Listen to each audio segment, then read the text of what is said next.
Bonjour, bonjour à toutes, bonjour à tous, bonjour à chacune et bonjour à chacun. Bonjour à tous les éveillés, les réveillés, les encore un peu endormis. Bonjour aux non-genrés, aux pas assez genrés, aux trop genrés. Bonjour aux chercheurs de vérité, aux enquêteurs de l'au-delà, aux reporters de l'invisible, aux supporters de l'indicible, aux percepteurs de messages, aux messagers des sages, aux starcides, aux stellaires, à ceux qui n'en ont pas l'air, à celles qui manquent pas d'air, à ceux qui déplacent de l'air, à tous ceux qui prennent leur place, à celles qui placent leurs pères, à ceux qui déplacent les repères, à ceux qui espèrent sans trêve. Bonjour et bienvenue aux enfants chauves, aux adolescents de cœur en concert, aux incandescents indécents sans peur. Bonjour et bienvenue à ceux qui bougent, à celles qui font la différence, à ceux qui focusent sur le positif, à celles qui récusent les impératifs, à ceux qui ne sont pas tièdes et si tu as besoin d'eux qui t'y aident. Bienvenue aux humains divins, aux rebelles de lumière, aux insoumis de l'éveil, aux fêlés du bocal, aux détartrés de la pinéale. Bonjour et bienvenue aux animaux domestiques. Bref, bienvenue à tout le personnel au sol. Alors, pour ceux qui ne me connaissent pas, je suis Phil Dewan. Ma mission est de vous informer sans vous déformer afin que vous incarniez sans le nier et en niant les niais les changements que vous voulez voir dans le monde. Je vous retrouve depuis mon vaisseau spécial tous les dimanches à la verticale de Montréal avec un invité de marque et qui ne s'appelle toujours pas Marc, mais Florence. Florence Hubert, qui nous dira peut-être pourquoi elle a choisi Hubert comme patronyme.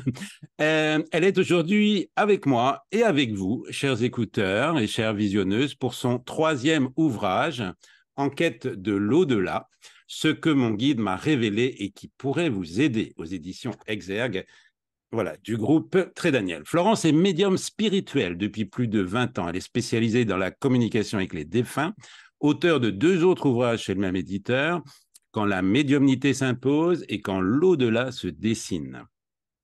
Florence Hubert n'est pas seulement médium et écrivain, elle s'active aussi comme organisatrice de conférences et conférencière elle-même. Alors, rebonjour Florence, merci d'avoir accepté mon invitation. Alors, première question, une question double.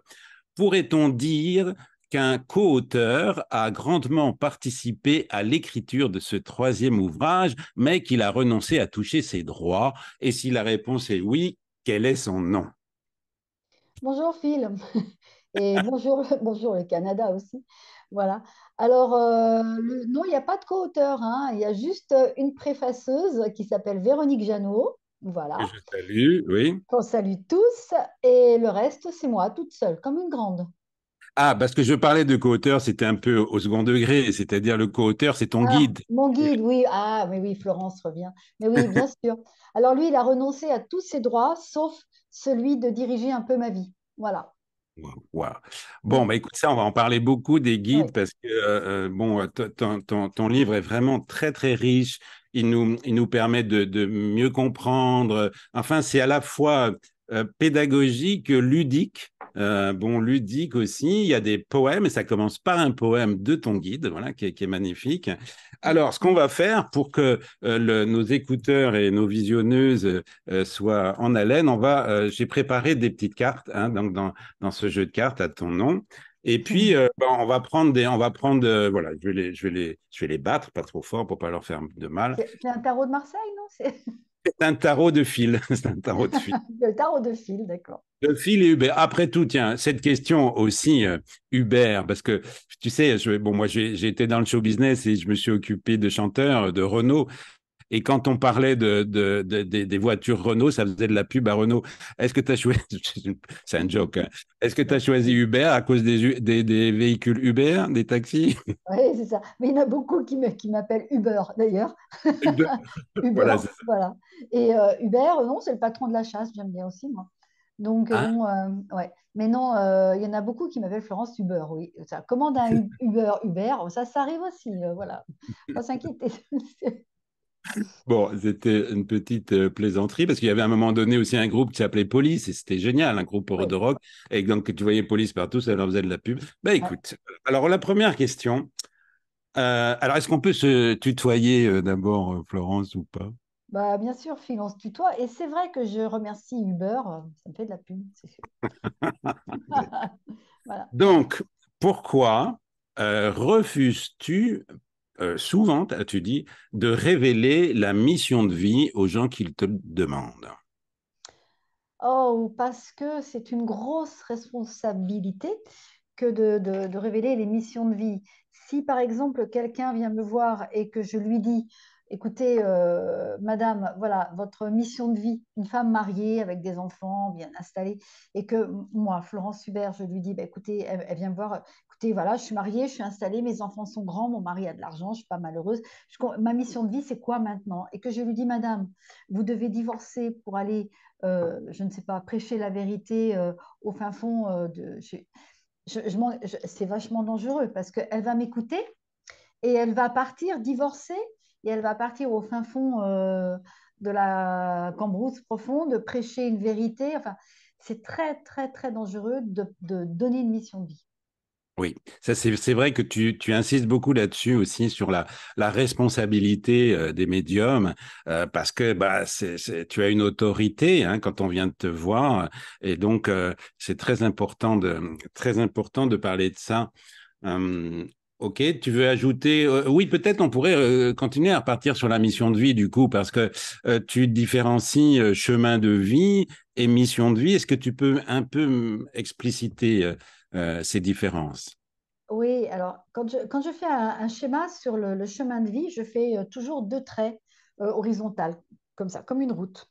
Donc, je dis toujours aux gens, on prend un ticket quand on arrive au monde, donc, et on enclenche sur l'autoroute. Puis, quand on sort de l'autoroute, ben, on rend le ticket et voilà. Mais dans cette autoroute, il y a des sorties à droite ou à gauche. Bon, ça, ce sont des solutions de facilité. On va appeler ça, nous, notre libre arbitre. D'accord? Ou, ben voilà, tiens, il est vachement plus facile, en fait, de rester marié. Je suis toujours là-dessus, hein, parce que j'ai beaucoup de cas comme ça. Il est beaucoup plus facile de rester marié à un chirurgien orthopédiste qui gagne énormément sa vie et d'avoir tout un confort, donc, que plutôt de prendre une mission de vie alors, la mission de vie s'intègre dans le chemin de vie. Oui. Voilà, par exemple, eh bien, ta mission de vie à toi, Phil, c'est de faire ce genre d'émission pour faire connaître la médiumnité, tout ce qui est un peu impalpable du paranormal. Voilà, tu as choisi de le faire, c'est pas une mince affaire et tu le fais. Donc, c'est une mission de vie dans ton chemin de vie d'homme qui va se marier, qui va avoir des enfants, qui va faire, etc. Mais cette mission de vie, elle arrive. Et puis, tu vas la faire, tu vas bien la faire, peut-être jusqu'au bout, puis peut-être à un moment donné, tu auras fait le tour. Donc, tu vas arrêter cette mission de vie et une autre arrivera différente. C'est Voilà. ça. Mm. Mm. Ça, c'est important que tu dises que c'est pas une mission et que c'est des missions Des finalement. missions. Voilà, c'est Voilà. ça. Et puis qu'on choisit ou qu'on ne choisit pas et que si on la choisit, alors si on la choisit pas, qu'est-ce qui se passe? Ah, c'est-à-dire qu'il ne faut jamais être spectateur de sa vie. Voilà, il faut être acteur. Donc, il faut la choisir. Alors, il y a des gens qui disent, oui, Huber, Florence Hubert, voilà, c'est facile pour vous. Mais non, ça n'a jamais été facile puisque quand j'ai fait ma NDE, moi, j'ai choisi de partir dans ce domaine-là et ça a été très compliqué de dire à ma famille, à ma belle famille, à mes enfants, etc., ben, maman, elle devient médium. Hein, voilà, hein, donc, bon, mais j'ai choisi de le faire. Il faut avoir du courage pour choisir. Pour faire l'émission de vie, il faut avoir du courage de toute façon. Donc là, j'aimerais justement, parce que tout le monde ne te connaît pas, c'est la première fois que tu viens sur ma chaîne, hein, donc ma communauté ne te connaît peut-être pas. Donc tu as fait une NDE en 2020, Hein. 2001, c'est ça en Corse. Hein. Est-ce que tu peux juste quelques secondes, parce que c'est important de comprendre, ça a déclenché aussi des obstacles, comme tu viens de le dire, peut-être aussi avec ton mari, etc. Est-ce que tu peux juste nous dire un petit peu ce qui s'est passé? Alors, mon ex-mari, hein. Ton C'est plus ex-mari, mon mari. Ça, c'est sûr que justement. là, c'est fini. Oui, alors, en fait, en Corse, je faisais beaucoup de plongées sous-marines. Moi, j'aimais bien. Hein. Donc, j'en ai pas refait depuis. Bon, je pense pas que j'en refasse. Mais bon, j'ai fait, on est parti, on a plongé à 41 mètres en dessous du plafond de la mer. Et donc, ce qui est beaucoup trop profond, même en plongée, parce qu'on y va à la torche, il fait froid, c'est gris, c'est bon. Bref, c'était des challenges, voilà, il fallait faire des challenges. Donc, bon, on descend et là, j'ai plus eu d'air dans mon embout. Donc, toi, quand j'y pense, ça me... Bon, quand on n'a plus d'air dans l'embout, c'est problématique à 41 mètres au fond de la mer. Hein. Donc, lui, mon ex-mari, était devant moi, hein, puisqu'on était une palanquée de quatre, et m'a donné son octopus. Donc, pas d'air dans l'octopus, de l'eau salée, pas de javel, de l'eau. Oula. Puis ouais, alors, il a pris son embout qui m'a donné et il a pris mon embout. Donc, je sais comment faire, hein. On souffle et après, on Ouais. respire. Bon, de l'eau. Et là, en fait, j'ai fait ce qu'il fallait surtout pas faire. J'ai enlevé le masque, j'ai voulu décapeler, j'ai voulu. Et je suis repartie, je suis partie à toute vitesse. Ils m'ont rattrapé et eux, ils sont rentrés. Alors, donc là, poum, plus Quand rien. tu dis ils m'ont rattrapé, c'est qui? Hein, Alors là, c'est les trois qui faisaient de la plongée avec moi. c'est ça. Hop, ils m'ont rattrapé, ils m'ont maintenu parce qu'on ne peut pas remonter de 41 mètres à Ah zéro ouais, c'est ça, ouais. sans palier. Donc, eux, Oui, au lieu de faire des paliers, bah, ils ont fait tout doucement comme ça, avec ouais, moi. ouais. 3 minutes. Et pendant ces 3 minutes, parce que en fait, j'avais demandé à un médecin, c'est 3 minutes en général, hein, pas plus, parce qu'après, le cerveau n'est plus oxygéné, c'est le bazar. Donc, pendant ces 3 minutes, eh bien, je suis passée de l'autre côté. Donc, je suis rentrée dans une énorme boule de lumière d'un amour inconditionnel extraordinaire. J'ai été prise dans deux bras très forts. Ça, c'est mon guide. Et ils m'ont emmené, j'étais couchée comme ça, et ils m'ont emmené à une vitesse, je ne peux pas dire. Et je suis arrivée dans une grande salle, un peu comme la tienne derrière, immense, très lumineuse, avec un banc. Et sur ce banc, il y avait trois êtres qui se sont installés, encapuchonnés comme des moines. Ah Alors, bon? les deux de chaque côté, je n'ai pas vu. Ils avaient la tête baissée, mais celui du milieu a relevé la tête. Il avait des yeux bleus extraordinaires, une petite barbichette un peu plus longue que la tienne. Petite, ouais, voilà. Et il m'a regardé. Mon guide s'est mis à ma droite. Et là, lui, celui du milieu, m'a regardé. Il m'a dit, mais qu'est-ce qu'on fait de toi maintenant? Ça, je m'en souviens. Toi, j'ai des frissons partout. Waouh, Et, ouais, et là, j'ai dit, moi, je reste. Parce qu'en fait, on est tellement bien, Phil. ouais, ouais. Moi, j'étais tellement bien. Je ne sais pas comment sont ceux qui partent. Il y a plusieurs NDE, hein, il y a plusieurs Ouais. morts. Enfin, moi, j'étais tellement bien. J'ai dit, mais moi, je reste. Et toujours celui du milieu m'a dit, mais non, tu peux pas rester. On va te montrer. Alors, ils m'ont montré des scènes, ils m'ont montré mes trois filles, ils m'ont montré mon mari qui est devenu mon ex-mari, ils m'ont montré mes parents, ils m'ont montré beaucoup de choses. Wow, Et je me souviens qu'il m'a dit, on va te montrer ce pourquoi tu es venu vraiment. Et là, wow. je me suis réveillée, mais j'étais encore à 15 mètres à peu près, en dessous le plafond de la mer. C'est-à-dire, pendant ces 3 minutes, eux, bah, ils remontaient, hein, et moi, j'étais partie. Et à 15 mètres, là, alors, eux, ce qu'ils n'ont pas fait, qu'ils auraient dû faire, c'est me crever mon gilet stabilisateur pour Ouais. pas que je puisse leur gonfler. Parce que moi, ce que j'ai fait, quand je me suis réveillée, Ah oui. ouais, j'ai pris le gilet et j'ai regonflé. Et là, je suis passée de 15 à 0 en je ne sais pas combien de secondes. Donc là, j'ai vomi. Le côté droit était paralysé. Enfin bon, là, c'était l'horreur. Ils ont appelé le SAMU. Il y a un hélicoptère qui est venu. Enfin, je suis partie à Ajaccio en caisson de décompression. Ils m'ont replongé 8 heures pour enlever la bulle d'air que j'avais dans le dos, parce que sinon je restais paralysée. Enfin, ça a été un vrai un cirque. Et quand je suis sortie, c'est extraordinaire, mais c'est là que, quand je suis sortie du caisson de décompression, mon ex-mari était déjà dehors. Et là, il m'a regardé, il m'a dit, mais je ne reconnais pas ma Florence dans tes yeux. Et en Wow. fait, ouais, c'est vrai, il m'a dit ça comme ça. Et moi, je lui ai dit, mais je ne sais même pas ce que je fais avec toi, je ne sais plus ce que je fais avec toi. Alors, ça a été rapide, hein. Ah ouais, ouais, Voilà, donc ça, c'était en 2001.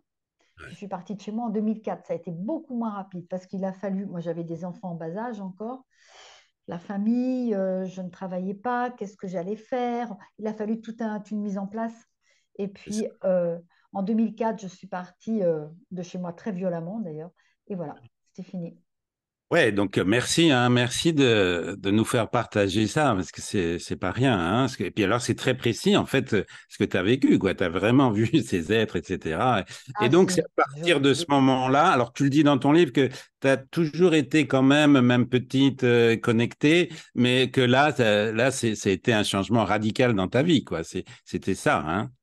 bah là, ça a été le catapulteur, la grosse claque, en fait, le gros coup de pied aux fesses, comme on dit, pour me faire partir. Parce que quand j'ai fait la NDE, que je suis revenue après, à l'époque, j'habitais à côté de Poitiers, j'ai commencé un petit peu à faire les cartes, je recevais un petit peu, mais bon, voilà quoi, j'avais des choses, etc. Mais bon, c'est vrai que le coup de pied aux fesses, ça a été vraiment la NDE pour comprendre qui j'étais. Puis après, j'ai mis du temps à vraiment partir parce que bah, c'est pas si simple de partir. C'est ça, cette mission de vie, il faut l'accepter. Donc, Oui. voilà, moi, j'avais tout le confort imaginable, hein, quand même, hein. J'étais pas malheureuse comme femme, hein. Mon Tes enfants ex-mari. avec quel, tes enfants avec quel âge? Alors, l'aîné alors, attends, que je ne te raconte pas de bêtises. L'aîné avait attends, 8 et 13, 18 ans. Mais les 18 deux ans. petites, ah non, elle était plus jeune, elle avait 16 ans, je crois, l'aînée. Et les deux petites elles avaient 4 et 5 ans, à Wow. peu près. Donc, c'était petite, tu vois. Donc, je suis partie en 2001, donc je suis partie après en 2004. Elles avaient quand même 2 ans et demi, 3 ans de plus. Ouais, Donc, c'était mieux, tu vois. oui. Mais bon, Quand même, le, ouais, c'est quand même difficile. Il faut le faire. ouais, le départ a été violent. Le départ a été violent, ouais. Ouais, ouais, ouais. Encore une fois, merci hein, de nous partager ça, parce que c'est important de comprendre, du coup, voilà, ton parcours de vie et puis ce qui a changé ta vie, dans le fond. Et, parce que maintenant, ça fait 20 ans, ça fait plus de 20 ans même, hein, que tu es. Alors, comme tu dis, tu es une médium spirituelle. Alors, est-ce que tu pourrais m'expliquer les différentes sortes de médiums? Est-ce que tu dis, je suis une médium spirituelle, c'est pas comme une médium karmique, tu en parles des fois aussi. Est-ce que tu peux Oui, mieux expliquer ta spécificité? Voilà. alors la médium, il y a différentes sortes de médiums, bien évidemment. Spirituel, parce que je communique avec les défunts, donc avec les spirites. Spirit, c'est fantôme, quoi, hein, d'accord? Bon. Mm. Et, mais alors, je communique avec eux, non pas euh, non pas pour donner de mauvaises nouvelles, pour donner de bonnes nouvelles à ceux qui veulent des nouvelles de leurs défunts. Voilà. Donc, Ah, il y a différents plans vibratoires. Donc, moi, je ne communique pas avec le bas astral, ce que les catholiques vont appeler l'enfer, hein, voilà. oui. Donc, quoique j'en ai vu des choses, mais bon, voilà. Mais puis après, oui, il y a des médiums karmiques. Il y a des médiums, moi, j'ai une médium qui soigne les gens par rapport à, tu vois, par exemple, on a mal à l'épaule et en fait, on passe des radios, des IRM, les médecins, et on ne trouve pas. Alors, elle, cette femme-là, elle va remonter dans les vies, voir la dernière, parce que souvent c'est Mm. ça, Ouais. savoir pourquoi. Et des fois, bah, tu vois, tu as une flèche ou tu t'es fait. Bon, tu reviens avec cette mémoire et hop, bon, ça c'est bien aussi. Mhm. Et alors, tu parles à un moment donné justement du danger d'aller consulter une médium karmique pour aller, par curiosité, aller chercher des vies antérieures. Est-ce que tu peux expliciter un petit peu plus faut faire attention à ça.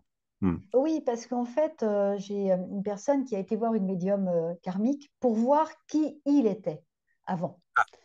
Donc, C'était qui? Il, son mari ou c'est qui? non, alors c'est un homme qui a été Oui. voir une médium qui Ah, remonte dans d'accord. les vies antérieures et qui nous dit qui on était. Ah oui. Alors, il y a plusieurs choses, hein, d'accord? Et cet homme-là, ça l'a traumatisé à vie parce qu'elle lui a dit qu'il était bourreau. Voilà, donc, bon, je trouve pas. Enfin, moi, ça sert à rien de dire ça, hein, ça sert à rien. Bon, voilà. De toute façon, Donc, lui, il a. voilà, on l'a tous été plus ou moins, voilà, à notre façon. Hein, bon. Voilà, bon. Alors, après, c'est bizarre parce que ces médiums karmiques, celles qui remontent dans le passé, etc., ne trouvent jamais, par exemple, elles ne disent jamais à quelqu'un, vous avez été SDF, ou vous avez été clochard, ou vous avez été, tiens, au Moyen Âge, vous étiez en train de dormir dans la rue, vous étiez, tiens, vous aviez plus de dents, tiens, vous avez plus de... souvent, on a été avec un roi, avec une reine, on a fait un truc, on a fait... voilà. Alors, savoir ce qu'on était dans une vie pour pouvoir aider notre vie actuelle à avancer, je veux bien. Savoir ce qu'on a été dans une vie parce qu'on a envie de savoir, ça sert à rien. Bah voilà, c'est ça. Faut pas y aller par curiosité. Moi, j'ai fait une hypnose régressive, mais j'ai eu avant plusieurs fois des petits flashs sur des vies antérieures. Bon, mais ça me suffit. C'est parce que ça m'explique quelque chose dans cette vie-là. C'est bon. Voilà, J'ai pas c'est ça, besoin d'aller trop c'est trop ça. loin. Alors, on va Mm. prendre une autre carte si tu veux bien. Alors, Allez, ah, joker. là, on y va fort. Tu parles des départs volontaires. Tu voulais dire quelque chose, peut-être? Excuse-moi. Joker. Non, non, non, tu dis joker. T'as le droit, hein. T'as le droit de dire. D'accord. Absolument, hein. C'est une question, tu n'as pas envie de répondre maintenant, on passe, hein. Il y a pas de souci. Oui, tu parles, et ça c'est très important, enfin, tout ce que tu dis dans ce livre est très important. C'est encore une fois, on comprend mieux, on discerne mieux, on a voilà, on peut mettre des vraies définitions sur des mots que toi tu connais bien. Et donc là, tu parles de départ volontaire. J'aime bien d'ailleurs l'expression.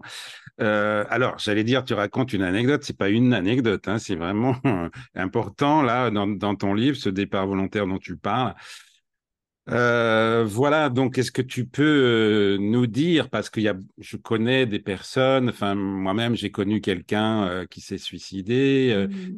dans les gens que je coach, voilà, quelqu'un qui a eu même pas adolescente, préado qui s'est suicidé, bon, donc c'est quand même très très difficile à vivre. Donc est-ce que tu peux nous en parler un petit peu mieux?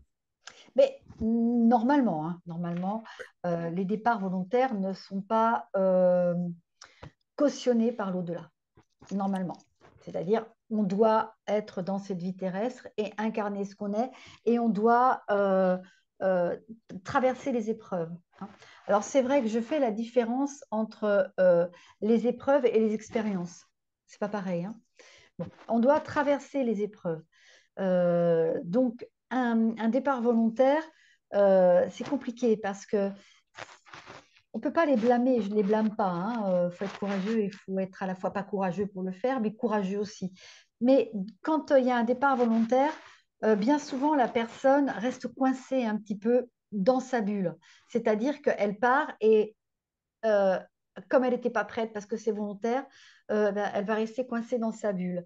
Et c'est pas pour ça qu'ils sont mal accueillis ou punis. Il faut aussi arrêter avec ça, hein, d'accord? Oui, oui, oui, Mais oui. C'est oui, parce important. que Tu le dis bien. Fais attention de ne pas toucher ton micro parce que ça fait des bruits. Voilà. ah, d'accord, Voilà. ok. Juste ça. Oui, c'est important. Tu le dis bien, ça. Et là, tu l'as redit. Bon, normalement, c'est pas, voilà, on n'est pas censé faire ça. Bon, Non, sauf que si ça arrive, on est très bien accueilli quand même. bah, Mais bien il y a sûr. une conséquence. Et il y a des conséquences. Et les conséquences, c'est quoi alors finalement? Bah, les conséquences, c'est la réincarnation quand il y en a une, parce on va être obligé, l'âme va être obligée de repasser, peut-être pas par la même vie terrestre, mais par une épreuve similaire. C'est ça. Hmm. Il ne faut pas le faire. C'est ça, Il vaut c'est mieux comme si éviter. on redouble, quoi. On se réincarne à nouveau et on redouble. C'est Mais ce qui est ça. important, voilà, ce qui est important, c'est que tu l'as bien dit dans le livre, et ça fait du bien de l'entendre, que on n'est absolument pas jugé Non, qu'on peut aller de non, l'autre côté. non, il faut Voilà. arrêter, il faut arrêter. Ça, c'est les catholiques qui disent ça. Ou alors, c'est les gens qui connaissent pas, mais non, bien sûr. Oui, oui, merci, merci pour ça. Alors, une autre carte, c'est quoi ça? Oh, ça, c'est une carte, je devrais dire Joker, parce que je vais te dire, je comptais les cartes. Combien j'en ai fait? Bon, j'en ai 32. Je dis, merde, j'en veux 33. Ben, je vais mettre une question un peu idiote. Et là, voilà la question idiote. Ah ben voilà, allez, vas-y, lance. Comment va ton ex-mari? Eh bien, écoute, je ne sais pas franchement, parce que j'ai perdu des contacts avec lui, tu vois. Donc, je ne sais pas franchement. Bon, Alors, voilà, entre nous, je vais le revoir bientôt puisque j'ai une de mes filles qui se marie. Donc, normalement, je devrais le revoir, mais je ne sais pas. Voilà. d'accord. Mais il est toujours dans le matériel, attention. Bon, mais il a dû avoir connaissance de ce que tu fais quand même, parce que tu es médiatisé quand même pas mal. Bon, Oui, ben, oui, oui. Bah, hein. en tout cas, ben, tu as bien répondu, merci en tout cas. Donc ça a permis un rire, donc c'est Voilà. bienvenu. Alors, ah bah ça, tu en as parlé, c'était ton expérience de mort imminente. On ne devrait pas dire imminente, d'ailleurs, on devrait dire expérience de mort provisoire. Je crois que c'est Jean-Jacques Charbonnier qui dit ça. Ah Euh, oui, d'accord. Mort provisoire, je trouve que c'est plus adapté que imminente. Pourquoi? Bon, Oui. c'est imminent, oui, mais c'est surtout provisoire. Alors, une autre question. Ah oui, ça c'est intéressant, justement, puisque je viens de parler de ta notoriété, hein, 3 bouquins, bon, et puis, ah bah, peut-être aussi, là, je peux dire la préface de Véronique Jeannot. Bon, moi, ça m'a fait tilt parce que je connais Véronique depuis très longtemps, mais on s'était perdu de vue pendant pas mal d'années. Je l'ai retrouvée. Je lui ai donné quelques cours quand j'étais coach vocal, à sa fille Migmar aussi, à son compagnon, au fils de son compagnon, presque à son chien. Non, pas à son chien. Et je l'aime beaucoup. Et puis, bon, j'ai vu qu'elle a sorti elle aussi un bouquin. Donc, je lui dis un petit bonjour. Puis j'espère qu'elle Je lui viendra fais un bisou. ici. Alors donc là justement, bah, elle aussi c'est une personne extrêmement notoire, hein, bon puisqu'elle a commencé à être connue très très jeune en tournant avec Alain Delon, hein, je sais pas quel âge elle avait, 16 ans ou je sais pas quoi, et puis elle a fait une super carrière de comédienne, de chanteuse et tout ça. Et puis, bon, toute son implication aussi dans sa fondation avec voilà, les enfants du Tibet, etc. Alors, donc, notoriété, c'est une chose et l'humilité, c'en est une autre. Et justement, ma question, c'est comment concilier la notoriété, donc ta notoriété, et l'humilité pour toi et pour les autres? C'est compliqué, hein, mais c'est compliqué de gérer l'ego, on va dire ça, on va appeler ça comme ça, c'est un ego, hein. Moi, je pars du principe que l'ego, il faut en avoir, mais pas plus grand que soi. Voilà. Oui. À partir du moment où l'ego dépasse notre taille, bon. Alors après, comment je le gère? Du mieux que je peux, c'est-à-dire j'essaye de rester le plus, la plus simple possible du monde et accessible. Et non pas de dire, j'en connais, hein, il y en a qui se prennent la tête direct, ça y est, ils ont fait une émission, ils sont passés dans une grosse assos, ils se prennent la tête direct. Bon, il faut rester humble parce qu'en fait, moi, je ne me suis pas faite comme ça, il ne faut pas croire, hein, j'ai mis un bon moment à sortir la tête de l'eau. Et puis, j'essaye de rester accessible pour mes filles, parce que j'ai quand même trois filles, et à tout âge, elles ont besoin de leur maman. J'essaye de débrancher, comment je vais dire, oui, débrancher la prise de courant avec mon guide et l'au-delà pour être terrestre, parce qu'on a aussi une vie terrestre à assumer et eh ben, il faut l'assumer. Donc, quand je suis, par exemple, au restaurant ou bah, voilà, quand je vais être au mariage de ma fille, que je vais discuter avec les gens et tout, je vais absolument pas dire bah, ah, je m'appelle Florence Hubert. Bah, non, non, non. Je vous donne ma carte de visite parce que bon, voilà, ça va être. Non, ça, il faut rester humble. L'humilité, il faut rester humble. Bah, oui, je travaille avec l'au-delà. Oui, mon guide, c'est mon chef. Voilà. Donc, c'est mon boss. Et d'ailleurs, des fois, je l'appelle le boss, ce qui est marrant. Mais bon, mais en contrepartie, si j'avais pas travaillé, si je n'avais pas écouté mon guide et si c'était pas mon boss et que j'avais pas respecté, je serais certainement pas devant ta caméra ce soir, Phil. Mhm. Donc, il faut vraiment rester tout le temps droite. En fait, Ouais. on est sur une poutre quand on est, alors que ce soit en médiumnité ou dans le show business ou partout, hein. Dès qu'on sort la tête de l'eau, on est sur une poutre. Il ne faut pas tomber d'un côté dans l'ego. Il ne faut pas non plus tomber dans j'y arriverai jamais, je suis nul, etc. Il faut rester sur cette poutre en équilibre. Et c'est ça le plus dur. Et c'est Oui. compliqué dans notre domaine parce qu'on est dans notre domaine, on a une espèce d'emprise en fait sur les gens. Mhm. On peut les rendre addicts, hein. Et oui, oui, tu le dis d'ailleurs dans ton Ouais. livre. Faut faire très attention à ça parce que c'est pas le but. Le but, c'est de rendre les gens autonomes, des gens qui, voilà, qui viennent chercher une information ou revenir, pourquoi pas. Ok, ok. Alors, tu parlais justement aussi de se débrancher. Et comment tu fais? Parce que bon, moi, je suis pas médium, mais ça commence à s'ouvrir et j'ai je vois des visages souvent, des personnages, etc. Donc, je sais que ça s'ouvre de plus en plus. Et puis, je reçois beaucoup, beaucoup d'informations pour l'écriture, etc., pour plein de choses. Et il y a des moments, comment tu fais pour débrancher, couper le robinet?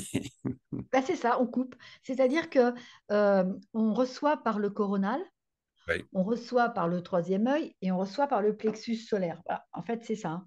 C'est oui. ces chakras-là, hein, qui travaillent. Après, il y a la vue, il y a l'auditif, l'olfactif. Bon. Alors, en fait, pour couper, c'est non. En fait, c'est non. C'est ça. C'est non. Alors, de l'autre côté, il n'y a pas de temps. Ils ont enlevé les aiguilles de la pendule, hein. Oui, Voilà. Donc, quand une âme vient nous voir ou quand on reçoit une info et que ce n'est pas le moment, il faut couper quand même, hein, c'est non. Parce que moi, ça fait 20 ans, plus de 20 ans que je suis dans ce domaine-là, j'ai vu des médiums, ils sont H24 branchés, mais ils deviennent fous, hein. On devient fou, hein. Alors, c'est non. C'est non, ils peuvent attendre le lendemain, ils peuvent attendre une heure, ils peuvent attendre. Voilà. ah, ouais, ça c'est Donc, en très fait, important. Ouais. Ouais. voilà, faut fermer là. Voilà, très important, c'est que tu es le maître de ta vie, je suis le maître de ma vie, et je peux dire non, et quand c'est non, c'est non. C'est Voilà. non. Et puis, Voilà, c'est tout. comme tu expliques que de toute façon, il n'y a pas de temps de l'autre côté, bah, ils peuvent attendre, il n'y a pas de souci. Ben Donc, voilà. c'est se respecter finalement soi-même. comme il y a beaucoup de gens aussi qui savent pas dire non simplement dans la vie, hein, voilà, c'est valable dans notre plan, c'est valable avec les autres plans aussi, hein, on peut dire ça. Voilà, c'est ça, c'est ça. Il faut la meilleure façon de se respecter, eh bien, c'est de savoir s'écouter, je pense. C'est ça, magnifique. Allez, une autre petite carte. Ah, ça c'est, oui. Quelle est la différence que tu fais entre un rêve et un songe? Mm, voilà. Alors, un rêve, c'est on est dans un endroit qu'on connaît pas forcément. Il y a peut-être des gens qu'on connaît, il y a peut-être des gens qu'on ne connaît pas, et on s'en souvient pas du rêve. Ça nous brasse. On sait qu'on a rêvé, mais alors on s'en souvient pas. Voilà. Alors, il peut y avoir des rêves poubelles. Ce qu'on appelle les rêves poubelles, c'est que on se dispute avec son patron et on rêve qu'on le tue. Bon, ça, c'est parce que le cerveau s'oxygène et balaye. Voilà. Bon, ça arrive, hein. Bon, mais sinon, alors le rêve, souvent, on s'en souvient pas. On sait qu'on a rêvé, mais un songe, comme c'est un vrai contact avec un défunt, on s'en souvient. Ah, c'est ça, On se ouais. souvient du songe. Euh, Moi, j'en ai fait un cette nuit, songe, avec mon ami qui est parti. Je me souviens parfaitement de tous les détails et de ce qui s'est passé. Wow. Donc voilà, c'est une vraie connexion avec un défunt, un songe. Ah, c'est ça, c'est ça. Ouais, ouais, ouais, Oui. très intéressant. Super, super. J'en profite pour dire justement que je reparlerai de toi. Toi, je vais certainement te réinviter. Mais moi, j'ai perdu ma maman. Enfin, j'ai pas perdu. Enfin, elle est partie. Bon, elle n'est pas perdue. Elle est partie à 100 ans et quelques jours. Et donc, et je t'ai demandé si tu pouvais te connecter avec elle. Et tu m'as dit, ah bah justement, ça va permettre une autre question. Tu m'as dit, c'est pas le moment, elle se repose. Et tu parles donc comme des hôpitaux réparateurs. Enfin, je ne sais plus comment tu emploies un terme un petit peu différent, mais c'est ça. Et ça m'a fait penser beaucoup à Nos Solars, que j'ai vu plusieurs fois. Ce film magnifique où on voit effectivement quelqu'un qui vient de mourir et qui, voilà. Alors, est-ce que tu peux parler un petit peu plus de ce besoin de, quand on quitte son corps, quand on décède, donc, de ce besoin de réparation et qu'est-ce que tu peux nous dire et comment ça se passe? Alors, c'est les hôpitaux de réparation, voilà, c'est Hôpitaux ça, de réparation, super. Mhm. qui existent vraiment, puisque dans nos solars, on en voit un, du moins. Et alors, moi, par principe, je laisse toujours 3 mois aux défunts, aux âmes, pour qu'elles aillent se reposer, qu'elles conscientisent le départ, qu'elles admettent le départ et qu'on les répare au niveau des énergies. Voilà, ce qu'on voit dans nos solars. Après, il y a des âmes qui passent très tôt. Mais c'est vrai que j'ai senti, notamment pour ta maman, qu'elle avait besoin de repos. Parce que j'ai senti qu'elle avait été au bout de ce qu'elle avait pu donner et qu'elle avait vraiment besoin de se reposer. C'est pour ça que je préfère attendre un peu, mais voilà. Mais des âmes voilà, qui ont été très malades, mon frère est parti d'un cancer du pancréas, donc c'est une horreur, il a eu besoin de repos. Euh, j'ai par exemple mon petit gendre, mon ex-petit gendre qui s'est tué en moto, c'est pas mieux, parce qu'en fait, il s'est tué. Alors, qu'est-ce qui se passe quand il se tue?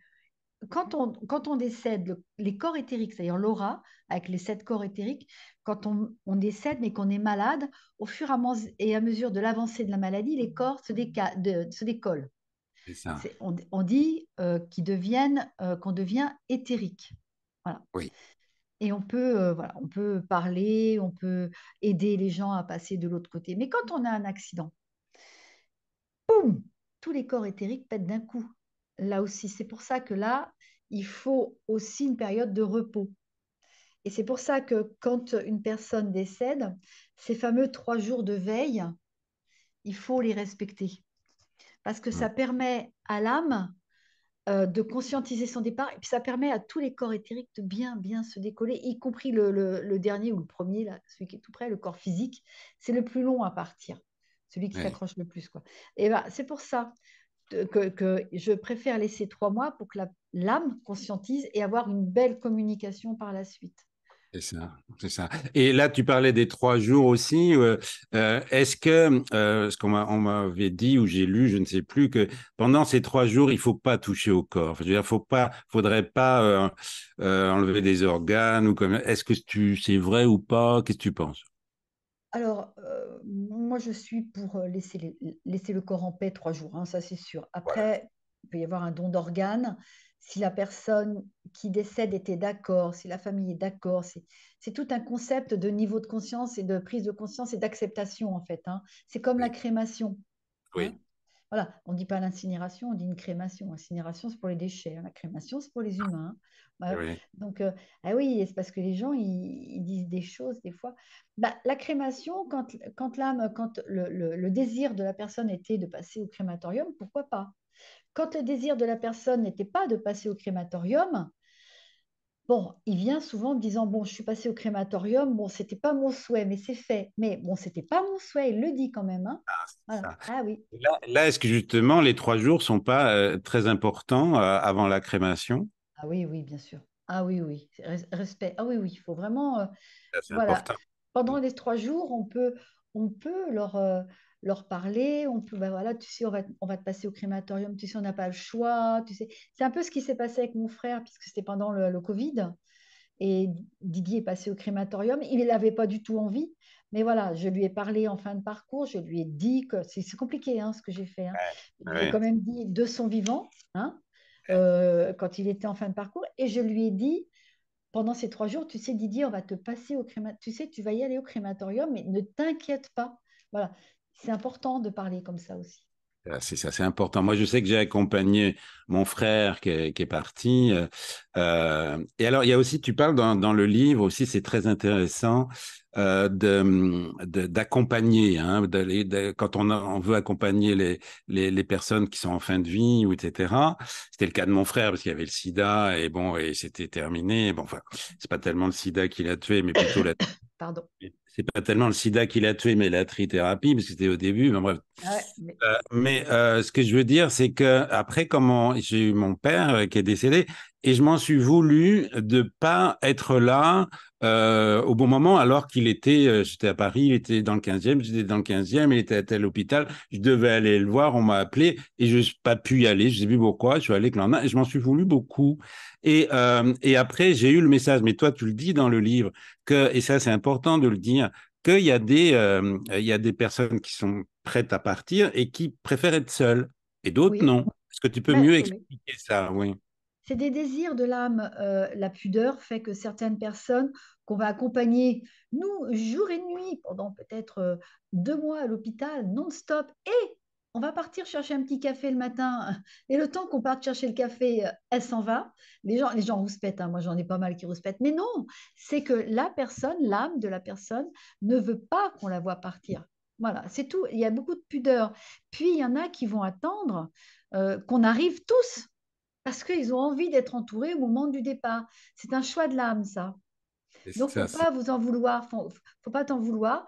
C'est que ça devait se faire comme ça s'est fait comme ça. C'est des choix avant qu'on vienne sur Terre, ça. ouais, ouais, ouais, c'est important, tu vois, d'être bien à l'écoute de ça. Voilà, autant ça peut être. Moi, bah, je l'ai préparé ma maman d'une autre manière, puisque je lui ai chanté des chansons tous les samedis. On était en visioconférence et je me suis en fait beaucoup plus rapproché d'elle en étant loin, tu vois, parce que je Mhm. pouvais pas la voir. Et c'était très, très fort. Mais Alors, voilà, tu l'as quand même accompagné. voilà. Et mon Voilà. papa, par contre, ce qui était étonnant, c'est que bah, je suis revenu le lendemain, il était mort. Et à l'hôpital, ils m'ont dit, est-ce que vous voulez le voir? Et, euh, et ça, j'aurais dû dire non, parce il était crispé tu sais, le truc, crispation de la mort. Ouais. Je dis, ah, ça m'a fait mal, mais tu vois, bon, après, bon, ça va, mais voilà, faut faire attention à Il à faut faire tous ces, attention à tout ça. Oui. Oui. ouais, ouais. Alors, que mets-tu? Ah oui, ça c'est intéressant aussi parce que tu parles de ce que tu fais comme d'un métier. Et je trouve que c'est très important que tu le dises. Donc, est-ce que tu peux un peu plus me dire qu'est-ce que tu mets dans ce terme de métier de médium? Euh, c'est un métier parce que je n'ai jamais pu faire autre chose avant, hein. Pas tout ce que enfin, je suis quand même préparatrice en pharmacie. Ben voilà, la belle affaire, hein. Oui, je travaillais avec Madame Bachelot quand même, hein. Donc Ah oui? voilà. Oui, oui, oui. Donc, et voilà, après, j'ai fait mes 5 ans d'études pour être préparatrice. Puis après, bon. Et j'ai fait des métiers. J'ai été acheteuse pour une boîte de mode. Mais jamais mes métiers n'ont tenu. Donc, voilà. Et là, c'est mon métier parce que d'abord, je me fais rémunérer.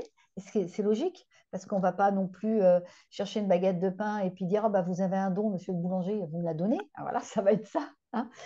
Et c'est un métier parce qu'il y a un échange, c'est-à-dire qu'il faut donner pour recevoir, mais il faut que les gens comprennent que nous, ça nous demande de l'énergie, parce que quand on me dit la médiumnité, ça ne fatigue pas, je ne suis pas d'accord, moi, ça me fatigue, c'est comme ça.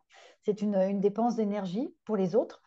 Et dans notre société actuelle, on ne dit pas d'amour et d'eau fraîche, malheureusement. Oui, exact. C'est important, ça. C'est important aussi. Je fais une petite incise. Là, j'ai interviewé sur ma chaîne Christian Junot, qui a écrit, qui était un ancien banquier suisse. Il a été 35 ans dans une banque suisse, puis il a compris tout le truc. Et après, il a travaillé beaucoup sur notre rapport à l'argent, et très intéressant. Donc, il a écrit un livre qui s'appelle Ce que l'argent dit de vous. Et ça, c'est très important. Et moi, quand je suis à terre, là, je suis dans mon vaisseau, mais quand je suis à terre, je suis au Canada ou c'est l'Amérique du Nord, on n'a pas du tout le même rapport à l'argent qu'en France. En France, c'est très compliqué et donc c'est très important que tu dises c'est un métier, ça demande du travail.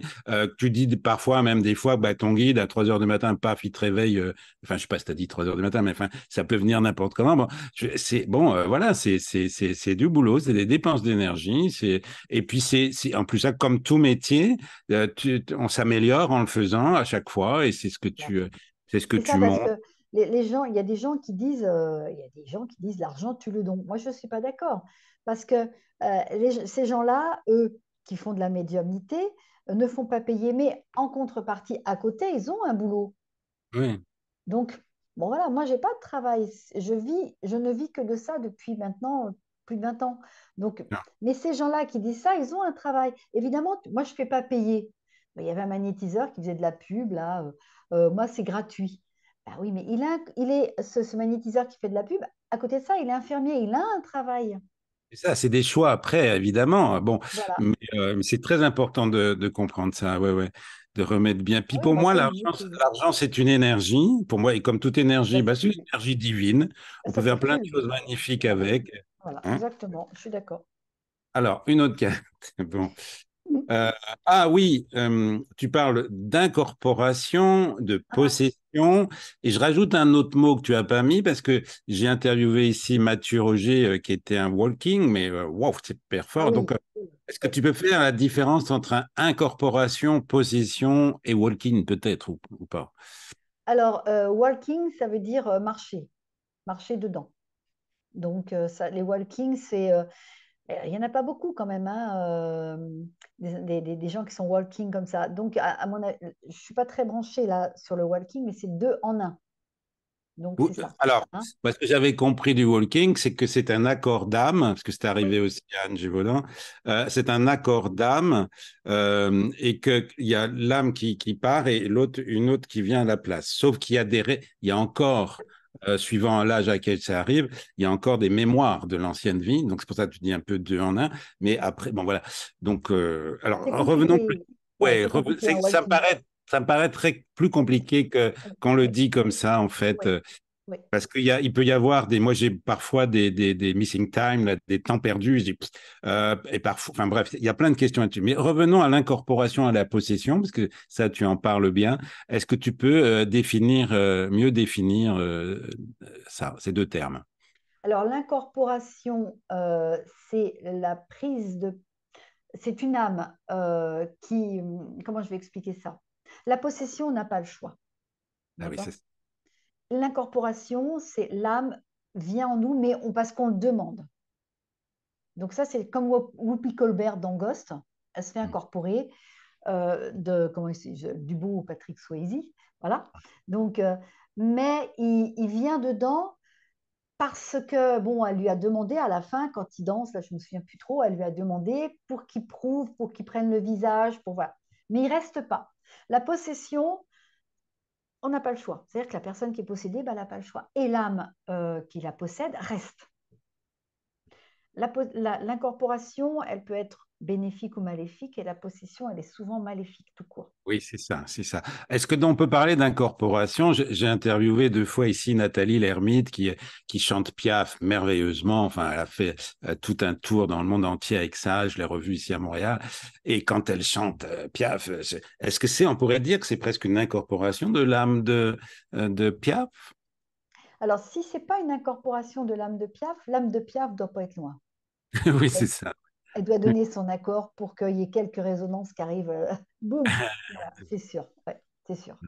Magnifique, d'accord. Bon, allez, une autre carte. C'est quoi ça? Ah oui, tu parles aussi des élémentaux et en parlant des élémentaux, voilà, il y a plein de petits personnages dans les élémentaux et tu parles d'un lutin que tu as vu et que tu as photographié. Est-ce que tu peux m'en reparler? Puis, euh, J'aurais est-ce que pu la c'est chercher la secrète? photo. Elle est secrète cette photo ou quoi? Non, non, il faudrait que je la cherche et que je te la montre parce que Ah elle bah est sur voilà, la. Ouais, on je la te la mettra. montrerai. Ouais, ouais. En fait, j'étais en train de faire. C'était à Toulouse. Quand j'habitais à Toulouse, je faisais une formation, ça, c'est une journée plutôt d'enseignement ou de renseignement sur la médiumnité. Et on était dehors avec un groupe il y avait 12 personnes. Et moi, ce que j'aime, c'est des fois, je prends des photos du groupe pour leur donner, pour faire des souvenirs. Donc, scrutch, et je fais scrutch sur un monsieur qui était en train de connecter. Et derrière lui, qu'est-ce que je vois sur la photo? Un truc de fou. Alors, vraiment, il faudrait que je la cherche. Alors, c'est tout petit, on voit bien le bonnet en forme de, comme ça, d'accord? Comme les lutins. Et en trois, tchoum, tchoum, tchoum. C'est-à-dire qu'il a été tellement vite que la photo a été décomposée en trois. On voit le nez, on voit la bouche, on voit les yeux et on voit le chapeau. Wow. Ouais, alors ça, elle est géniale. Il faudrait vraiment que je la recherche. Je ne sais pas où elle Ah est. oui, oui, oui, oui, tu l'enverras, on la Je me mettra. demande si elle n'est pas Euh, là. Ouais. ouais, ouais, ouais. Donc, Ouais.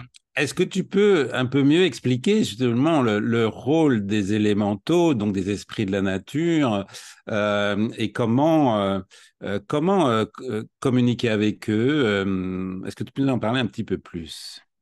Alors, les élémentaux, moi, je ne communique pas trop avec eux, pas beaucoup. Il y a des médiums qui travaillent avec les élémentaux. Il faut vraiment, pour communiquer avec les élémentaux, avoir une âme d'enfant. Il ne faut pas y aller avec l'appareil photo exprès. Il faut avoir Oui, une oui, âme d'enfant. D'ailleurs, les enfants communiquent avec les oui, élémentaux, hein, parce que bon, oui. on voit les petits, ah, la petite coccinelle, ah, bon, voilà, bon. Tu parles avec qui? Ben, je parle avec le monsieur, le petit monsieur. Bon, voilà, bon, c'est un lèpre chaud qui passe, là. Bon. Et donc, et en fait, les élémentaux, ils sont importants dans l'ordre de la nature, régir la nature. Donc, il y en a quatre, hein, voilà, l'air, le feu, l'air, le feu, la terre et l'eau. Voilà, Oui, c'est ça, voilà. c'est ça. Il veille, Et c'est ça. Voilà, il veille sur la nature, que les Amérindiens, les Premières Nations ici, étaient bien conscients de ça, puisque quand ils chassaient, ils remerciaient l'esprit de l'animal. de la Moi, c'est nature, moi, c'est ça, oui. la nature. Voilà, moi, c'est ce que je fais toujours aussi avant de manger. Je remercie les esprits de la nature et les personnes aussi qui ont participé voilà, à tout ça, à ce repas. Oui. Donc, les petits lutins. Mm, mm, mm. Alors, une autre question.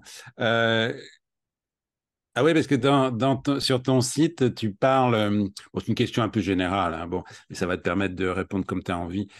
Sur ton site, tu parles de lumière, etc. Et tu dis de rester dans la lumière. Alors justement, comment tu fais pour rester dans la lumière? C'est vaste hein, comme question, c'est un peu vaste. Joker! Non, non, je vais essayer de répondre au mieux.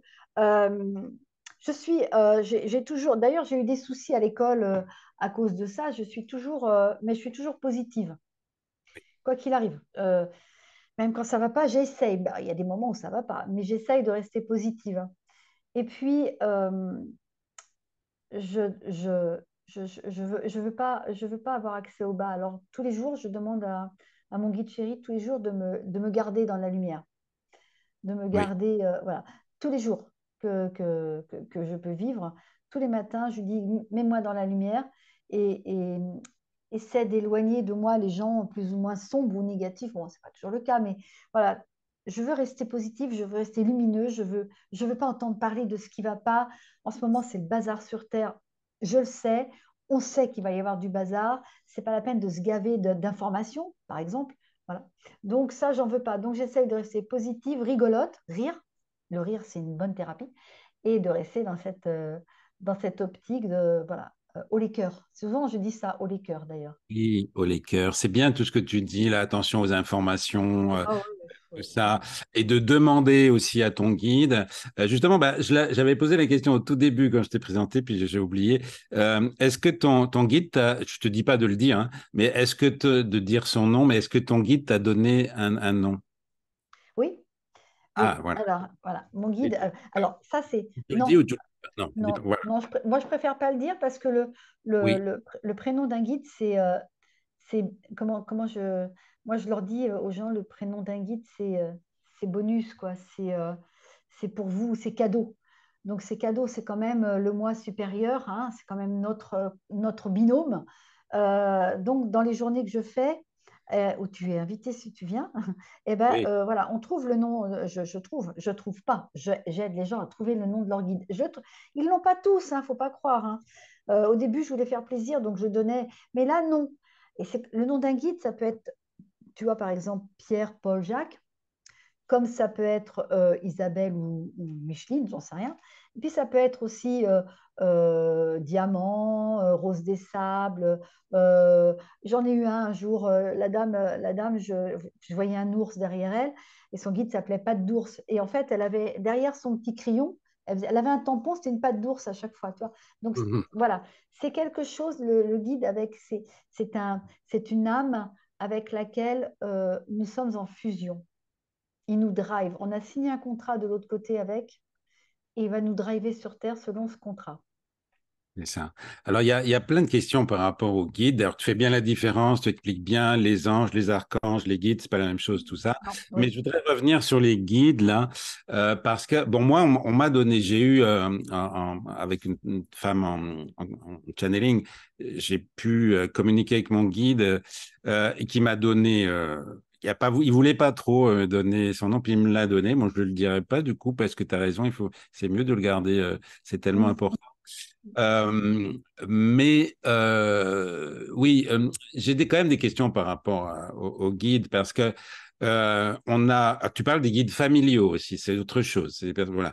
Mais tu dis qu'on a un guide du début à la fin, mais est-ce qu'il peut y avoir un espèce de collectif de guides? Est-ce qu'on peut avoir à un moment donné dans sa vie, parce que ça change beaucoup d'avoir un autre guide? Est-ce que tu peux un peu mieux expliquer ça? Ah là, elle est intéressante la question. Je l'explique dans ces journées-là, justement. Donc, nous avons un guide spirituel à vie, un Oui. seul. Féminin, masculin, un seul. On a nos guides familiaux. Mon frère, ta maman, ça, c'est les guides familiaux. On a nos guides animaliers. Nos animaux. On a un ange gardien, selon notre date de naissance. Puis, alors c'est là où il y a plusieurs guides, on a des guides de boulot. C'est C'est-à-dire ça. que ces guides-là, on peut en avoir un ou deux. Eux, ils peuvent changer. C'est ce collectif de guides, que c'est un très beau nom. Et eux, ils sont changeables dans la mesure où, quand on a fait quelque chose et qu'on a fini, tu vois, souvent, on passe à autre chose. Ben voilà, on évolue, hein. Donc, ces Voilà. guides, là, oui, ils peuvent changer. Ce collectif-là peut changer. Mais le guide spirituel, il ne bouge pas. Hmm. Il ne se prête Et, pas, il ne se donne pas, il ne s'échange pas. et est-ce qu'on peut demander, moi par exemple, j'ai un arrière-grand-père qui était médecin, mais un vrai médecin qui descendait dans les mines. J'ai sa lampe de mineur ici, sa trousse, j'ai même son certificat de son doctorat, etc. On parle de lui dans un roman d'Hector Malot, Sans famille. Il était vraiment le médecin, voilà, qui ne faisait pas payer les gens, ils n'avaient pas d'argent. Il descendait dans les mines, il était obligé de faire des amputations des fois parce qu'il y avait des coups de grisou, Hmm. bref. Et je me sens très connecté, mais est-ce que je peux lui demander d'être un peu mon guide pour certains trucs? Enfin, bon, je sais pas. Est-ce que on peut Alors, demander d'avoir un guide spécifique? il faut savoir que le guide familial, il n'est pas là pour nous aider à trouver l'amour sur Terre. Il n'est pas là pour nous aider à trouver du boulot. Il est là pour nous donner des signes. Donc, Oui. si tu as quelque chose à faire, par exemple, tu veux créer une nouvelle émission ou rajouter quelque chose dans l'émission, ou voilà, tu peux dire à ce grand-père, euh, Arrière-grand-père, hein, je ne l'ai jamais connu. Hein. arrière-grand-père, voilà, tu peux lui dire, écoute, voilà, moi j'ai envie de créer cette émission, j'ai envie de faire comme ça, c'est vrai que ça me tient à cœur, je pense que je suis sur la bonne voie, est-ce que tu pourrais m'envoyer un petit signe comme quoi, ah, je suis sur la bonne voie. Et ça, oui, voilà, c'est comme ça. Alors, toujours en question fermée, évidemment. Voilà. Hmm. Qu'est-ce que je dois faire? Non. Par contre, Oui. m'envoyer un signe comme quoi je suis sur la bonne voie et ils le font. Ah, excellent. Merci ah bah écoute, merci beaucoup de me dire ça parce que tu vois, Ouais. je voudrais faire, je viens de lancer une invitation au professeur Henri Joyeux que j'aime beaucoup. Ah Et, oui, il faudra lui dire bonjour pour moi. Alors, voilà, donc je viens juste de la voir ce matin par l'attaché de presse, il me donne ses coordonnées et justement je voudrais amener dans mes émissions plus d'éclairage sur la médecine parce que j'étais beaucoup contre la médecine allopathique, etc. Enfin, c'est compliqué, hein, avec tout ce qu'on vient de passer là, ouais, les 2 ans de Covid. ouais. Et donc, et je voulais demander, donc je vais demander un signe à Voilà, comme mon, ça. Ouais, ça marche bien, ça. Hein. ouais, Alors, c'est ce que ouais. je dis. On envoie la lettre avec accusé de réception et on reçoit la R après. Voilà. Et puis, on a le signe. Voilà. Alors justement, reparlons des signes, du coup, c'était une des questions que j'avais mis là, parce que moi j'ai tendance à croire, alors, finalement les croyances c'est très important, que je crée ma réalité, que nous créons notre réalité, et que donc, d'une certaine manière, tout est signe. Donc, alors sans tomber, tu en parles à un moment donné voilà, de voir des signes partout. Oui. Euh, j'ai quand même tendance à me dire, mais la réalité, c'est nous qui la créons, donc on peut décrypter quand il arrive un événement, un truc. Moi, j'ai l'impression que je suis tout le temps à essayer de décrypter aussi des signes, comme si l'univers me parlait tout le temps. Est-ce que je vais pas un peu trop fort ou... Pardon. Si, tu dois aller trop fort. En fait, si, je suis cash. Donc voilà. En fait, le signe, il arrive, on le reconnaît. Quand c'est vraiment le signe, c'est boum. Ouais. Voilà. Mais essaye de pas trop décrypter parce que sinon, on s'en sort plus. Hmm. On va se créer des trucs partout, comme tu dis. Et non. Le signe de ton grand-père, quand il va arriver, tu vas te dire ah mince, ouais, c'est sûr, c'est ça. C'est ça. Voilà. Ouais, d'accord. Bon, écoute, là, tu me fais une consultation quasiment, là, tu me donnes des conseils. Merci. Oui, oui, peut-être j'ai un peu trop tendance à vouloir toujours décrypter tout, tout, tout, et bon, quand Ouais, même, voilà. c'est fatigant un peu, faut pas exagérer. Voilà, c'est ça. Alors, ça, c'est intéressant, cette question aussi, là. Euh, Qu'est-ce qui est vraiment prière, une prière? Et peut-on faire des prières sauvages? Quand je dis des prières sauvages, dans le sens libre, hein, on appelait les sauvages, voilà. Les prières sauvages, qu'est-ce que tu peux mieux nous parler de la prière? Oh, je t'entends plus. Ouais, Je... ça y est, ça y est, ça sonnait et ça a coupé. Ah, La prière, c'est une intention qu'on envoie. Donc, c'est pas purement catholique une prière, c'est une intention qu'on envoie. Déjà, dire par exemple à ta maman ou moi dire à mon frère je t'aime, c'est déjà une prière. Voilà. Bon. Après, est-ce qu'on peut faire une prière sauvage? Oui, enfin, on peut faire sa prière. hmm, On peut faire sa propre prière. Moi, je suis d'origine catholique. Baptisée, truc, chouette, bidule. Bon, ça, c'est... Mais c'est pas pour ça que je vais à la messe tous les dimanches. Par contre, chez moi, je me suis fait, toi, un petit temple où j'ai mis ouais, un Bouddha, une bougie, voilà. Et je mets mes intentions. Voilà. Donc, je préfère faire comme ça. Alors, est-ce que c'est ça une prière sauvage? Je ne sais pas. Mais là, mes intentions vont dans ce petit temple plutôt que d'aller à l'église et de répéter, je suis désolée, parfois des inepties pas possibles. Alors, il y a un égrégore de 300 personnes qui vont. Alors, déjà, le Je vous salue, non, c'est Notre Père, ils ont corrigé. oui, Hein, et Je vous salue Marie devrait le corriger. Hein, parce que quand ils disent Marie, mère de Dieu, c'est quand même la mère de Jésus. Donc, bon, oui. voilà. Alors, quand il y a 300 personnes ou 400 dans une église qui bah, Ouais. moi, je préfère faire mon petit bazar toute seule. Bravo, bravo. Ben, moi aussi, j'ai un portrait de Bouddha et de Ben voilà. Yeshua, voilà. Oui, oui, alors tu parles aussi d'invocation, des demandes, voilà, c'est ça. Il y a l'intention, là tu dis une prière, c'est une intention, Oui. et tu parles d'invocation. Est-ce que tu peux mieux expliquer invocation? Ben, faut pas invoquer. Moi, j'invoque pas. Alors, invoquer, ça veut dire quoi dans le fond Invoquer, c'est demander sans cesse. Ah, c'est ça. Ouais, demander sans cesse. Invoquer, c'est on invoque quand on fait des tables rondes, des trucs. Esprit, es-tu là? Esprit, es-tu là? Ça, c'est là, on invoque. Je dis pas trop fort parce que j'ai pas envie de. Bon, donc ça, on invoque. Oui. Il faut pas Ouais. invoquer. Ouais, ouais, ouais, ouais, ouais. Oui, parce que voilà, ça manque d'humilité de toute façon. Et puis, je pense que si on invoque, si on demande, on montre qu'on manque de quelque chose, donc on raisonne du manque et on va pas tirer grand-chose Non, d'intéressant.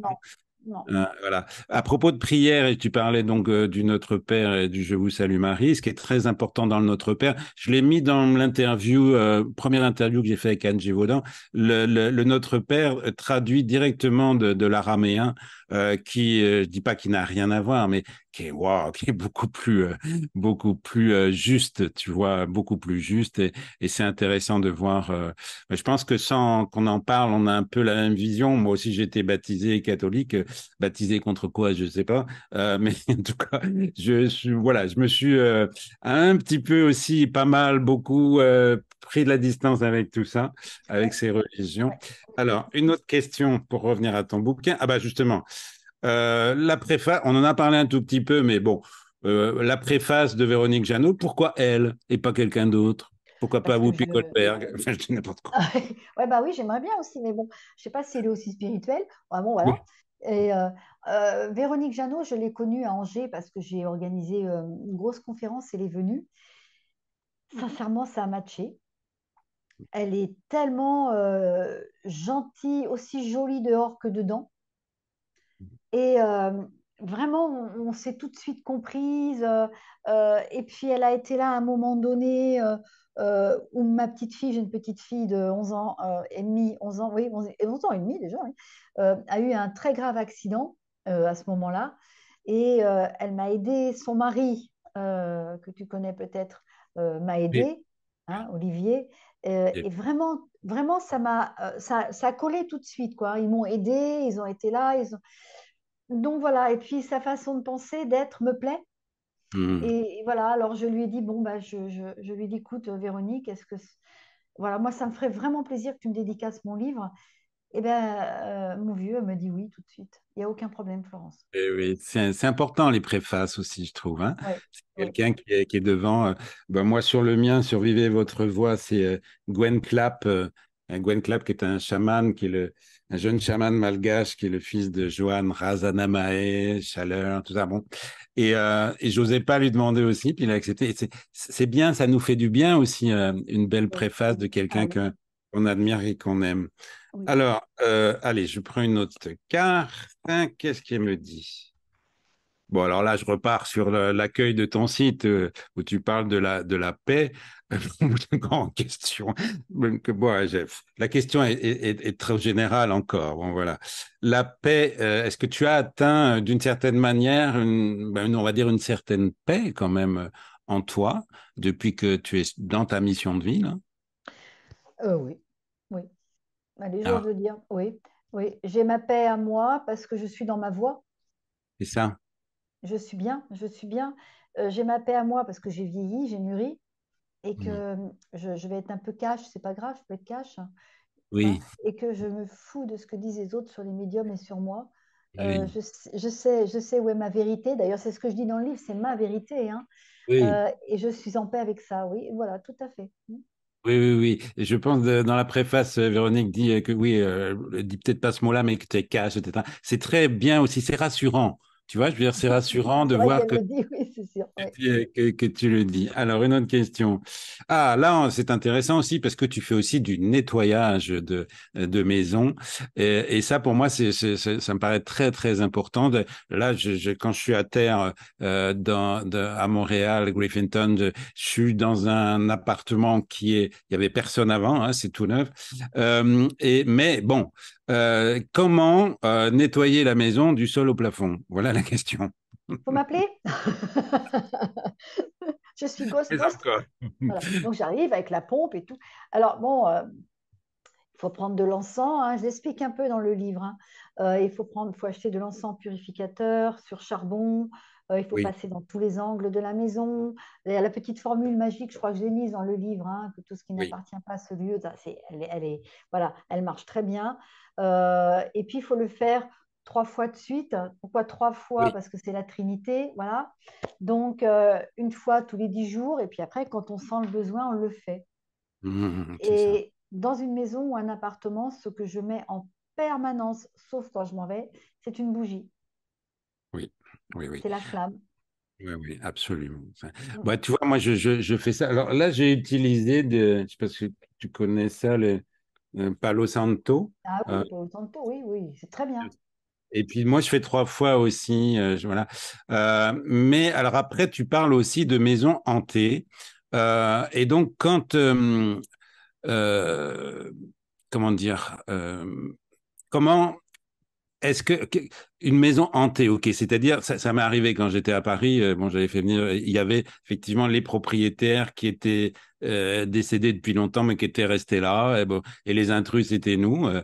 Mm. Donc là, tu dis que tu viens pas toute seule et tu parles de géobiologue aussi. Est-ce que tu peux mieux expliquer que de ce que je pense, tu vas me dire si j'ai raison ou pas, c'est que la maison, l'appartement où on vit, surtout moi qui y travaille, c'est comme un autre corps à nous là. Donc il prend les informations et tout ça. Et donc, est-ce que tu peux mieux expliquer l'importance justement d'avoir un lieu, j'allais dire un lieu saint, tu vois, dans le fond, c'est Mm. ça. Ouais. Bah, oui, c'est-à-dire que bon, les murs s'imprègnent de nous, déjà. Donc, il y a des résonances dans les murs. Puis après, il peut y avoir des âmes errantes, hein. Voilà, donc, je me souviens plus de ta question. Au début, j'avais dit comment nettoyer sa maison sur le plafond en rigolant. Voilà, c'est ça. Et ce que je veux dire, c'est que c'est tout est vivant. Donc, oui, il y avait plusieurs questions dans ma question, c'est pour ça. Je te parlais aussi de géobiologue, parce que tu Voilà, disais, c'est ça.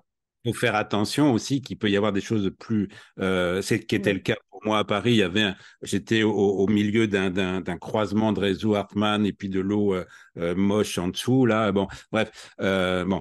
Et donc oui, donc je disais, tu viens pas toute seule. Pourquoi et avec qui tu viens? Voilà. Voilà. Alors, les géobiologues, oui, parce qu'on peut être sur des réseaux Hartmann, des nœuds telluriques, etc.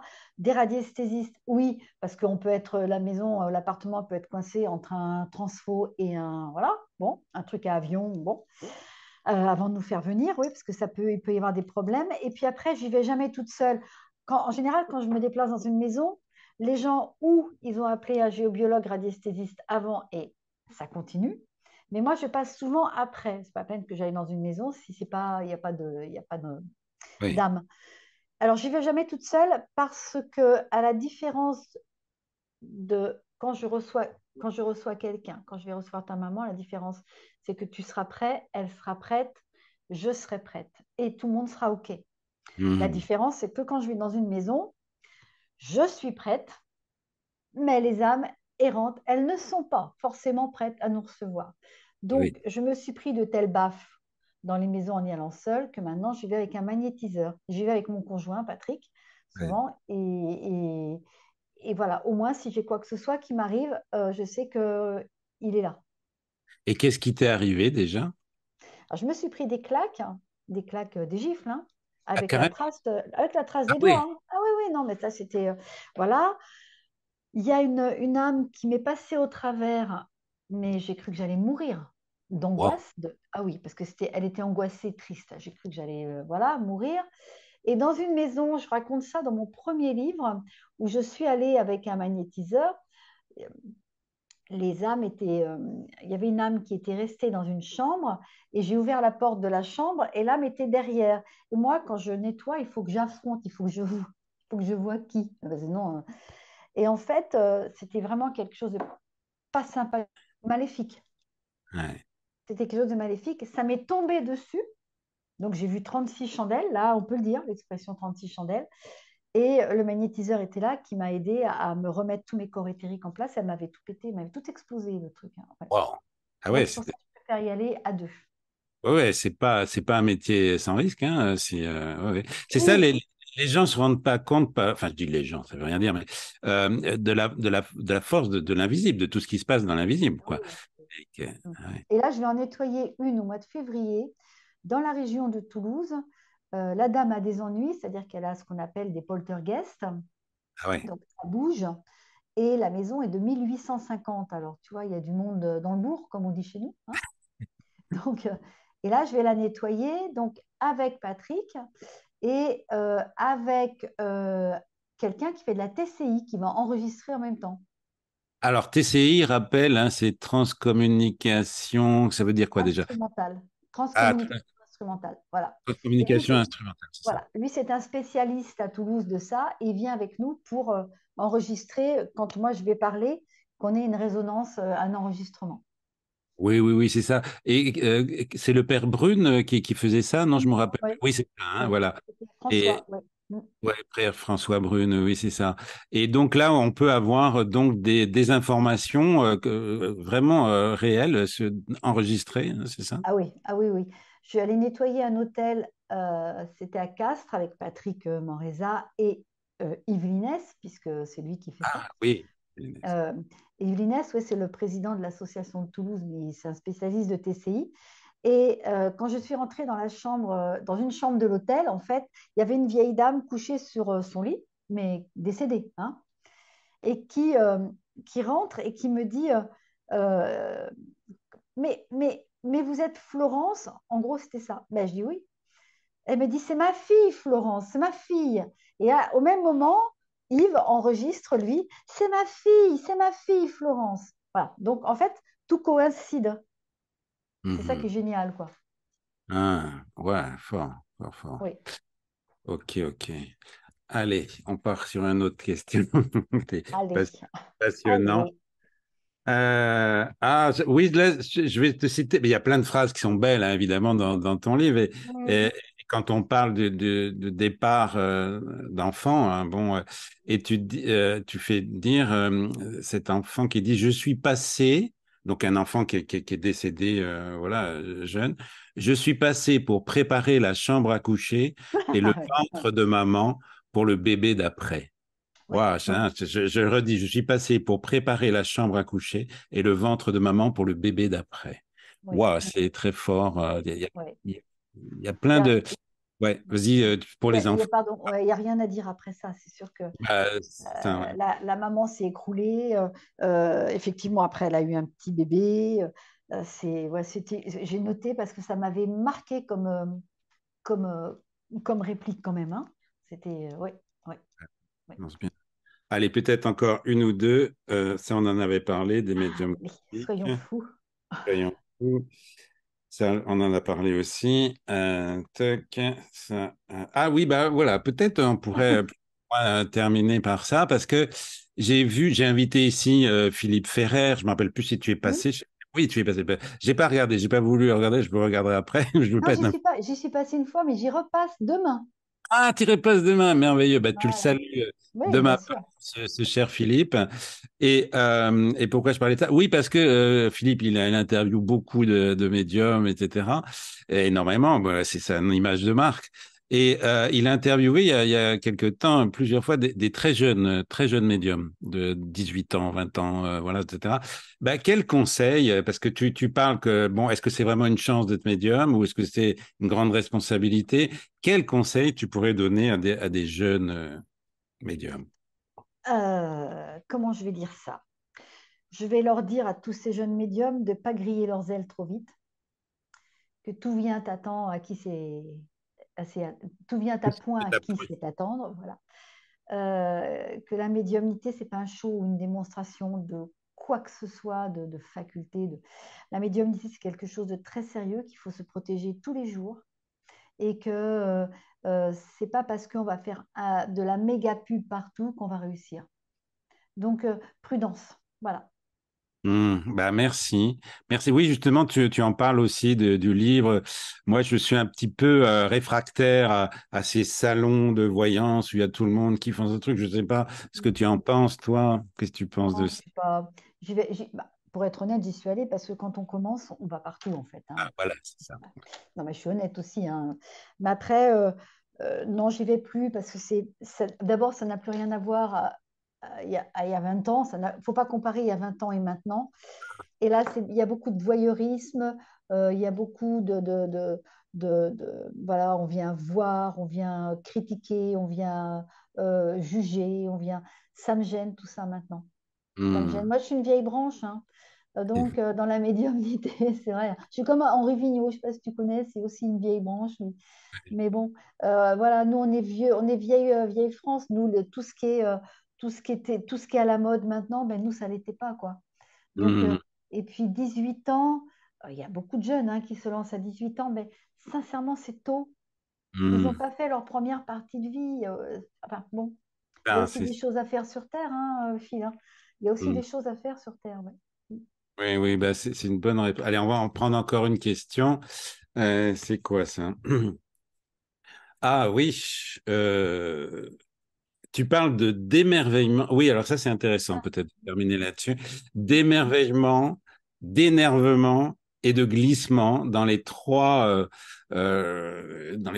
comment dire, dans ce qui se passe en général quand on meurt pas d'un accident là. On est d'abord dans l'émerveillement, après dans l'énervement et après dans le glissement. Est-ce que tu peux juste raconter un tout petit peu qu'est-ce que c'est ces trois?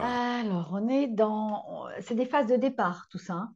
Voilà. Donc, l'émerveillement, c'est la phase, c'est notre jargon, hein, enfin c'est le mien du moins.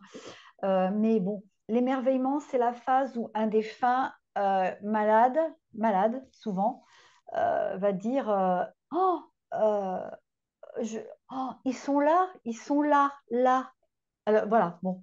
Moi, j'ai ma meilleure amie qui a travaillé en maison de retraite. Souvent, les papis mamies, mais il est assis là, vous voyez pas, il est assis là. Bon, ça, c'est l'émerveillement, ça s'ouvre, on voit. Oui. Voilà.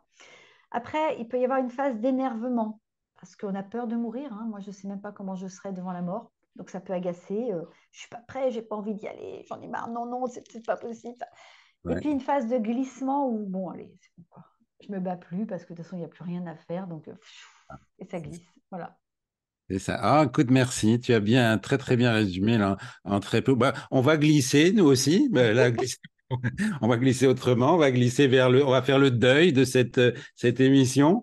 En tout cas, j'étais vraiment ravi de te recevoir, de t'écouter, d'avoir ce livre que je vais continuer à regarder de temps. Moi, j'aime bien lire un petit peu, pas, tu vois, au hasard. Ah, je vais là, je regarde, j'aime ça. Tu vois, faire mon miel de tout ce que tu nous fais partager. Bon, moi, je vais te laisser le mot de la fin. Voilà. Qu'est-ce que tu as envie de dire pour conclure? Eh bien, d'abord, j'aimerais te remercier tous les gens qui vont nous écouter. Et pour conclure, je dirais que je suis toujours aussi fascinée par ce que je fais. C'est vrai, ça me fascine, ça me fascine. C'est un truc de dingue parce que ça fait longtemps, longtemps, longtemps, mais je suis toujours aussi fascinée. Donc voilà. Magnifique. Ben, écoute, c'est le mot de la fin. Moi aussi, je suis fasciné par ce que je fais. Je crois que c'est la clé hein, du bonheur, si on peut dire, en tout Mm, cas, d'être heureux dans sa vie. C'est c'est ça. vraiment de faire ce qu'on aime et de voir qu'il y a encore plein, plein de choses à faire. Et ça nous rend jeunes encore. Voilà. Bah oui, Malgré- parce qu'en fait, on est fasciné parce qu'on n'a pas les clés de tout. C'est ça. On n'est Donc, jamais arrivé, on apprend tout le temps, quoi. C'est génial. c'est ça. Donc, on est toujours dans le Voilà. jeu et comme des Ouais, enfants, et c'est ouais, passionnant. Ben, ouais. encore, merci beaucoup, Florence. Merci, merci, merci, Puis, merci. et puis à bientôt. Et puis oublie pas de m'envoyer le petit lutin si tu le retrouves. Je vais le chercher, bien sûr. Oui, je vais le chercher. Au revoir. Bye bye. Bye. Merci.